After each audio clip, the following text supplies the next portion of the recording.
It's new this afternoon. 4 men are in jail after Phoenix police connected them to multiple home invasions this past fall. The allegations incredibly terrifying as police say they held innocent people, including a child, at gunpoint inside their Phoenix homes. 12 News journalist Sean Rice is live outside Phoenix Police headquarters after speaking to the detective who actually cracked this case. Sean?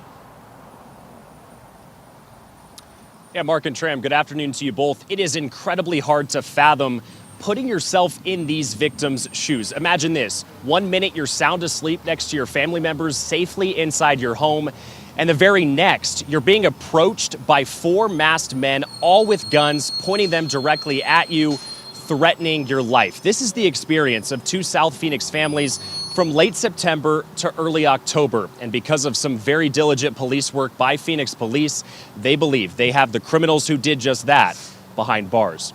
Let's show you the 4 men they arrested just a couple of days ago. They say that these 4 men are responsible for 2 home invasions in South Phoenix, one on September 29th and the other on October 8th. The first family reported that 3 to 4 men forced entry inside to their home, armed with rifles and handguns. They said to have threatened to harm the victims. They scoured their home in search of money, but these masked criminals left with nothing. Then, just 9 days later, Phoenix police responded to another armed robbery at a home near 29th Street and Chipman Road. This is in Southeast Phoenix. These suspects followed a very similar MO. They were all masked and heavily armed. They forced a man to open his front door at gunpoint. They searched his home for money. But again, these 4 criminals left with nothing.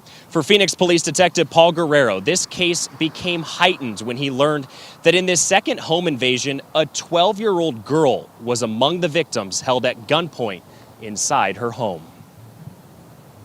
We had some adult victims, which of course it's traumatic for them, but the young lady in the second house, that was very upsetting to have to interview her after something like this.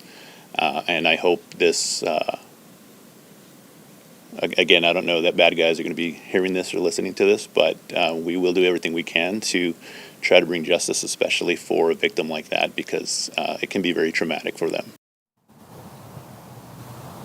And according to court records, Phoenix police use extremely high-level police work to track down all 4 of these suspects. They use surveillance video from nearby homes.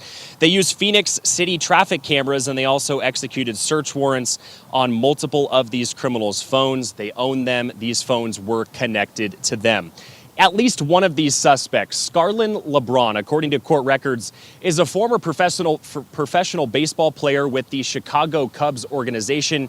He was released well before this most recent arrest. It does not appear, according to records, that he appeared in any sort of Major League Baseball games. According to what we can find, he only appeared in minor league games and, of course, in spring training games as the Cubs do play their spring games in Mesa. All 4 men remain inside the Maricopa County Jail this afternoon. They are facing very serious felony charges, including kidnapping and armed robbery. We're live in downtown Phoenix. Sean Rice, 12 News. Boy, how terrifying. All right, Sean, thanks.